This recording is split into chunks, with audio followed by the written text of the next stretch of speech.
저는 오늘 함께 봉독한 마가복음 12장 28절부터 31절까지 말씀을 근거로 해서 신앙의 본질을 회복합시다라는 제목으로 함께 은혜를 나누도록 하겠습니다. 올해 우리 교회의 표어가요, 성령으로 충만한 교회입니다. 여러분은 어떠십니까? 성령으로 충만하고 계십니까? 나는 성령으로 충만한가? 제 스스로 질문을 해보았습니다. 그랬더니요, 저는 물음표가 나왔습니다. 왜냐하면 지금보다 성령으로 더 충만했던 시절이 있었기 때문입니다.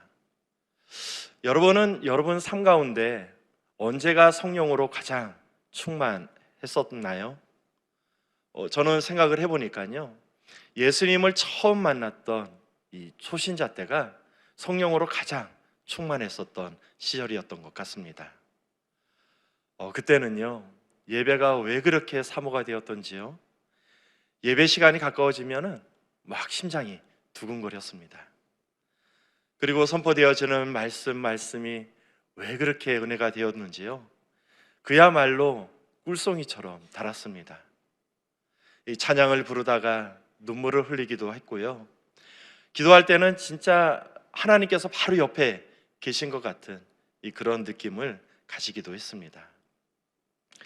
그래서요, 누가 시키지도 않았는데 교회에 나와서 하나님을 예배했고, 또 세상 사람들에게 이렇게 좋은 이 하나님을 자랑하며 다녔던 기억이 있습니다. 그때는요, 말씀을 많이 알지 못했습니다. 하지만 그것이 문제가 되지 않았습니다. 그냥 성전에 나와서 예배 드리는 것이 좋았고요, 어떻게 하면 하나님 말씀대로 살아갈 수 있을까 발버둥 치며 살아갔던 시절이었습니다. 돌이켜보면 그때 가졌던 신앙은요, 참으로 단순했던 것 같습니다. 모든 선택의 기준이 하나님은 무엇을 원하실까, 여기에서 시작했기 때문입니다. 그런데요, 시간이 지나면서 이렇게 좋았던 신앙이요, 조금씩 변해지게 되었습니다. 어느 순간부터 이 기쁨으로 드리던 예배가 형식으로 남게 되었고요, 이 꿀송이처럼 달았던 말씀과 찬양이요, 평가의 대상이 되어버렸습니다. 기쁨으로 결단하며 봉사했던 그 헌신의 자리는 이제 해야 할 일로 변해버렸습니다. 아이러니하게도요, 신앙의 연륜이 깊어지고 하나님의 말씀을 많이 알아지면 더 성령으로 충만해질 것 같은데 그렇지 않았다라는 것입니다. 마음 한구석에 채워지지 않는 빈 공간이 생겨나게 되었고요, 그 공간에 세상과 근심과 걱정이 가득해지게 되었습니다. 삶의 공허함이 삶을 짓누르게 되었습니다. 자, 이럴 때 우리는 생각합니다. 나는 지금 믿음 생활 잘하고 있는 것인가? 남자와 여자가 서로 만나 사랑을 합니다. 그리고 그 결실로 아름다운 가정을 세우게 됩니다. 이들이 바라는 것은 단 하나입니다. 행복한 가정을 만들고 싶다. 그래서 서로 생각합니다. 어떻게 하면 이 행복한 가정을 세울 수 있을까? 행복한 가정을 세우기 위해서는 무엇보다 재정이 안정돼야겠다. 그래서 이 재정을 안정시키기 위해서 서로 노력을 하게 됩니다. 이른 아침부터 늦은 저녁까지 열심히 나가서 일을 합니다.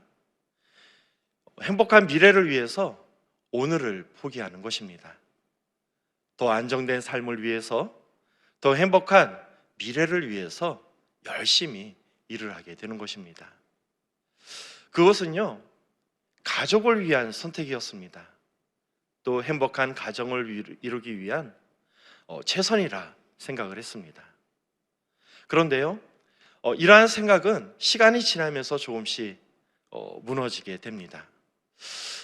행복한 가정을 만들기 위해 시작했던 일들이요, 어느 순간부터 가정보다 앞서게 되는 것입니다.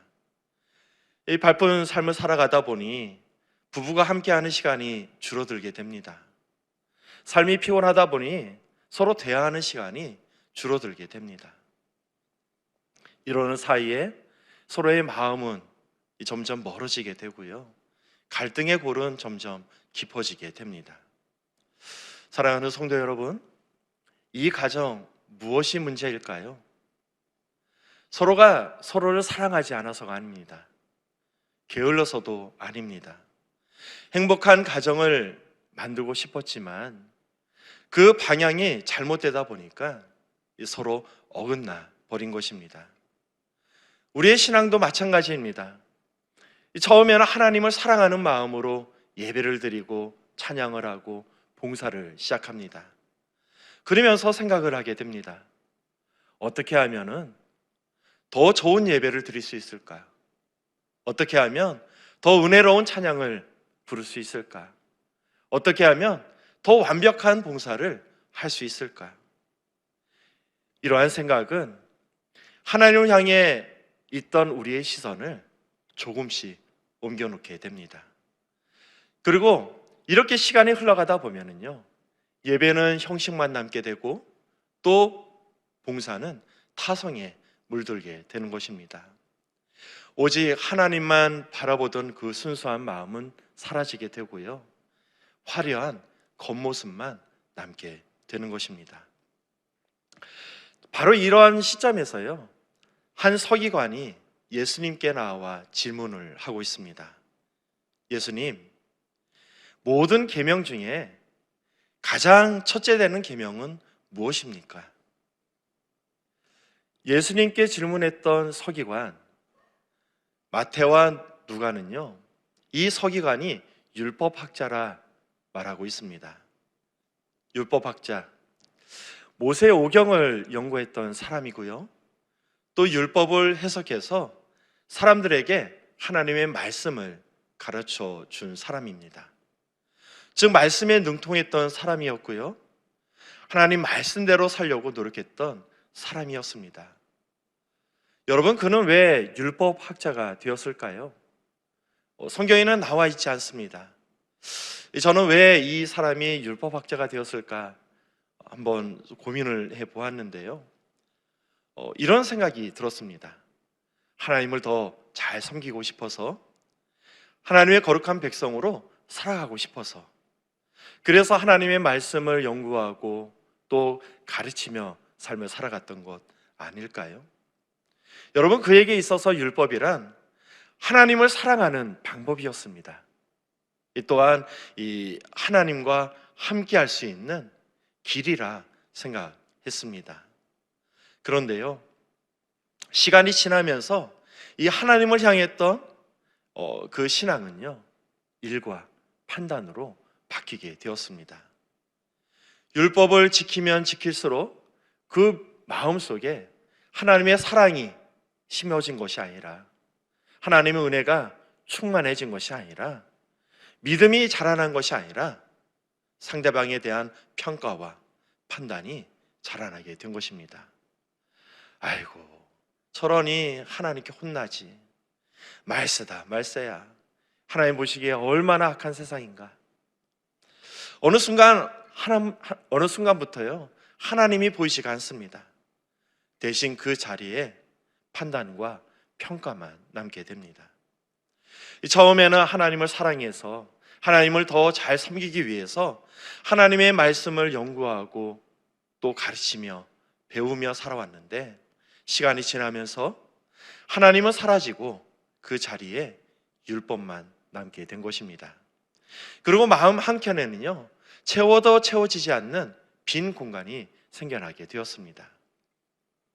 사랑하는 성도 여러분, 우리 또한 그렇지 않은가요?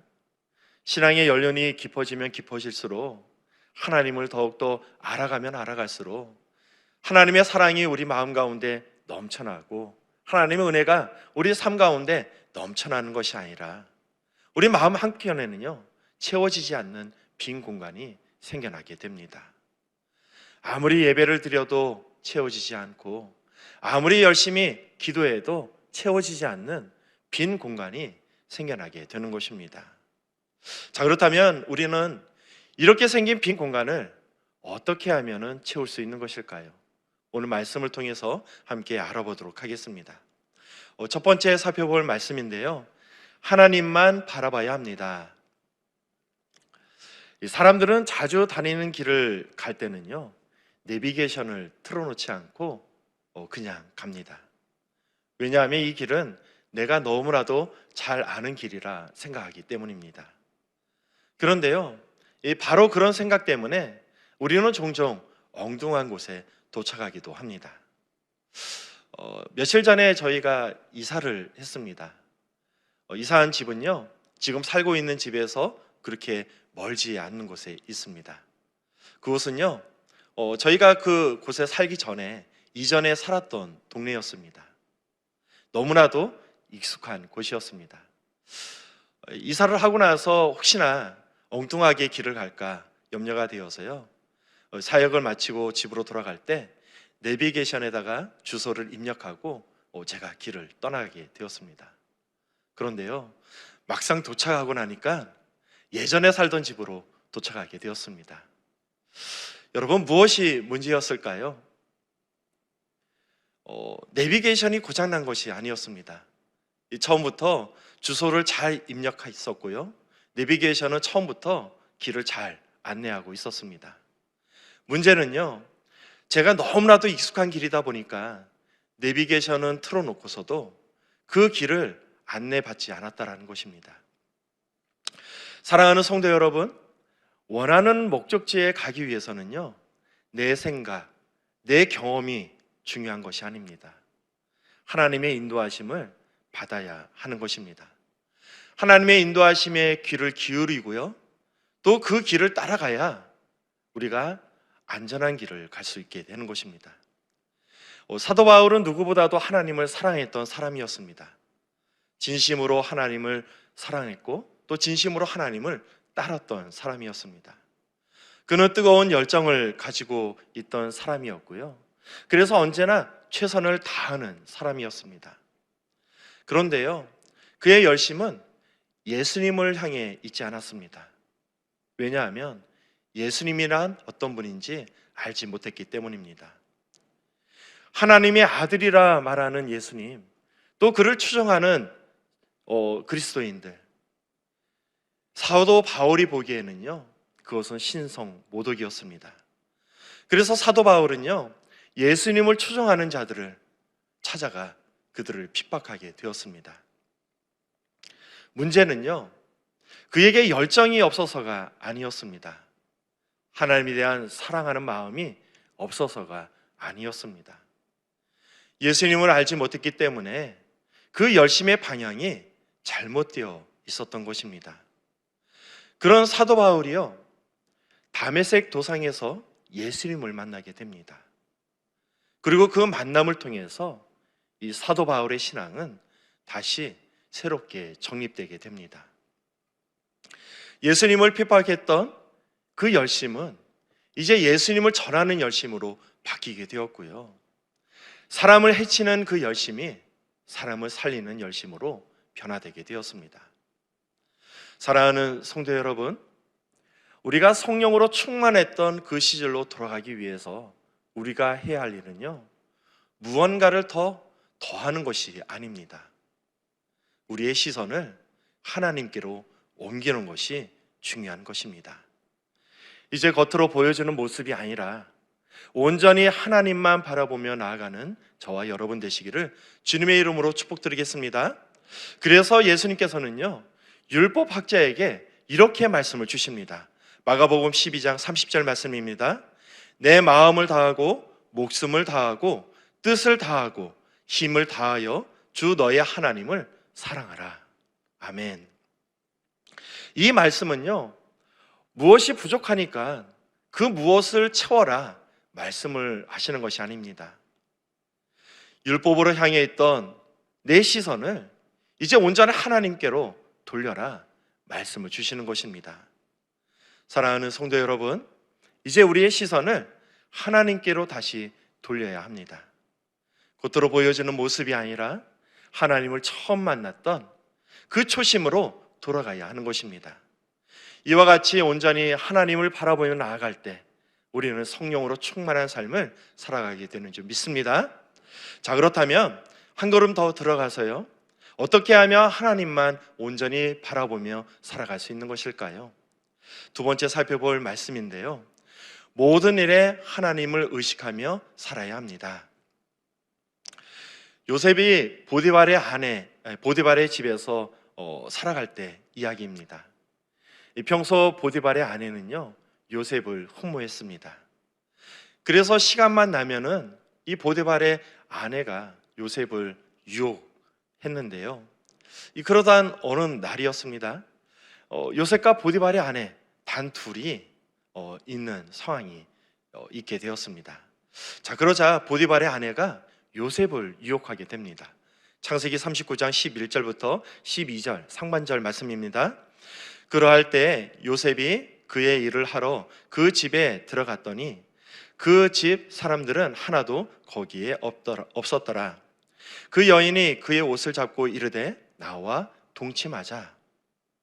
여러분, 지금 그곳에는요 아무도 없습니다. 그냥 못 이기는 척 넘어가도요 그것을 알 사람이 아무도 없었다는 것입니다. 하지만 요셉은 보디발의 아내에게 이렇게 말을 합니다. 창세기 39장 9절 하반절 말씀입니다. 내가 어찌 이 큰 악을 행하여 하나님께 죄를 지으리이까. 요셉은요, 요셉이요, 유혹을 이겨낼 수 있었던 비결은요, 그가 의지가 강해서 그랬던 것이 아니었습니다. 요셉이 매 순간 하나님을 의식했기 때문에, 그래서 하나님을 두려워해서 그것을 이겨나갈 수 있었던 것입니다. 사랑하는 성도 여러분, 우리 하나님은요 무소부재하신 하나님이십니다. 우리 하나님은 어디에나 계시는 분이시고요, 우리 하나님은 언제나 계시는 분이십니다. 그러므로 우리도 요셉과 같이 매 순간 하나님을 의식하며 삶을 살아가야 합니다. 하나님을 의식하며 살아간다는 것, 그것은요 하나님을 인정하고 존중하는 표현이 될 수가 있습니다. 말씀을 들을 때 그것을 사람의 말로 듣는 것이 아니라 하나님의 말씀으로 듣는 것, 또 찬양할 때 내 감정과 내 분위기에 따라서 찬양하는 것이 아니라 하나님께서 바로 앞에 계시다라는 생각으로 찬양하는 것, 또 봉사와 헌신할 때도 누군가에게 보여주기 위해서 봉사와 헌신을 하는 것이 아니라 하나님께서 보고 계시다는 그러한 믿음으로 봉사와 헌신하는 것, 이 모든 것이 바로 하나님을 의식하며 살아가는 것입니다. 이렇게 매 순간 하나님을 의식하며 살아갔을 때 우리는 성령 하나님과 동행하는 삶을 살아가게 됩니다. 그리고 하나님만 바라보는 삶을 살아가게 되는 것입니다. 매 순간 하나님을 의식하며 살아가는 저와 여러분 되시기를 주님의 이름으로 축원드리겠습니다. 자, 그렇다면 우리는 왜 하나님을 바라보는 삶을 살아가야 하는 것일까요? 마지막 세 번째로 살펴볼 말씀인데요, 모든 것이 회복되기 때문입니다. 삶의 모든 것이 회복되기 때문입니다.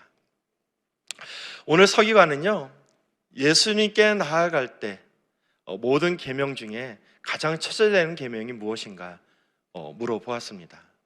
그 질문에 예수님께서는 이렇게 대답하셨는데요, 마가복음 12장 30절 말씀입니다. 내 마음을 다하고 목숨을 다하고 뜻을 다하고 힘을 다하여 주 너의 하나님을 사랑하라 하신 것이요. 그리고 연이어 두 번째 계명에 대해서도 말씀해 주십니다. 마가복음 12장 31절 말씀입니다. 둘째는 이것이니 내 이웃을 내 자신과 같이 사랑하라 하신 것이라. 이보다 더 큰 계명이 없느니라. 예수님께서는 왜 서기관이 묻지도 않았던 두 번째 계명에 대해서까지 말씀해 주시고 계시는 것일까요? 왜냐하면요, 이 두 계명은요 서로 분리될 수 없기 때문입니다. 하나님에 대한 사랑이 식으면은요 가장 먼저 무너지는 것이 무엇이냐면은 사랑과의 관계가 무너지게 됩니다. 마음의 여유가 사라지게 되고요, 작은 말에 상처를 받게 됩니다. 나도 모르는 사이에요, 이 상대편의 말에 판단하게 되고 정죄를 하게 됩니다. 이 반대로 하나님의 사랑이 회복되면은요, 사람을 대하는 태도가 먼저 달라지게 됩니다. 이 사람이 갑자기 변해서가 아닙니다. 이 마음에 하나님의 사랑이 심어지기 때문에 그 사랑이 흘러가게 되는 것입니다. 여러분, 여기 컵이 있는데요, 이 컵에 물이 가득 차 있습니다. 조금만 건드려도 그 잔에 있는 물이 흘러나오게 됩니다. 여러분, 이 컵에 깨끗한 물이 담겨져 있다면 어떻게 될까요? 흘러나오는 물도 깨끗한 물이 흘러나오게 됩니다. 자, 그런데 더러운 물이 컵 안에 담겨져 있다면 어떻게 될까요? 그 컵에서 흘러나오는 물은요, 더러운 물일 수밖에 없게 되는 것입니다. 중요한 것은요, 이 컵 안에 어떤 물이 들어가 있느냐, 이것이 중요한 것입니다. 우리의 마음도 그렇습니다. 우리의 마음에 하나님의 사랑으로 가득 차 있게 되면요, 그 사람을 만날 때마다 하나님의 사랑이 흘러나오게 됩니다. 하지만 세상으로 가득 차 있다면 어떻게 될까요? 세상에 더러운 것들이 흘러나오게 되는 것입니다. 그러므로 이웃사랑은 언제나 하나님의 사랑이 회복될 때 자연스럽게 흘러나오는 열매라 할 수 있는 것입니다. 그래서 예수님께서는요, 하나님의 사랑과 이웃사랑을 따로 분리하지 않고 함께 묶어서 말씀해 주신 것입니다. 사랑하는 성도 여러분, 신앙의 본질은요, 하나님을 온전히 바라보는 데 있습니다. 하나님을 진심으로 사랑하는 것에 있는 것입니다. 예수님은 복잡한 율법에 매여 있는 이 서기관에게 신앙의 본질에 대해서 말씀해 주고 계십니다. 그것은요, 내 마음을 다하고 목숨을 다하고 뜻을 다하고 힘을 다하여 주 너의 하나님을 사랑하라. 우리가 이 신앙의 본질을 놓고 살아간다면요, 형태만 남은 종교인이 되고 말 것입니다. 그러므로 이제 우리는 우리의 신앙을 점검해 볼 필요가 있습니다. 나는 온전히 하나님만 바라보고 살아가고 있는가? 나는 매 순간 하나님을 의식하며 살아가고 있는가? 내 삶 속에 하나님의 사랑이 흘러가고 있는가? 점검해 보시고 결단에 나아가시는 저와 여러분 되시기를 주님의 이름으로 축복드리겠습니다. 그래서 신앙의 본질을 회복하는 저와 여러분 되시기를 주님의 이름으로 축원드리겠습니다. 아멘. 기도하시겠습니다. 전능하신 아버지 하나님, 오늘 오직 하나님만 바라보기를 원합니다.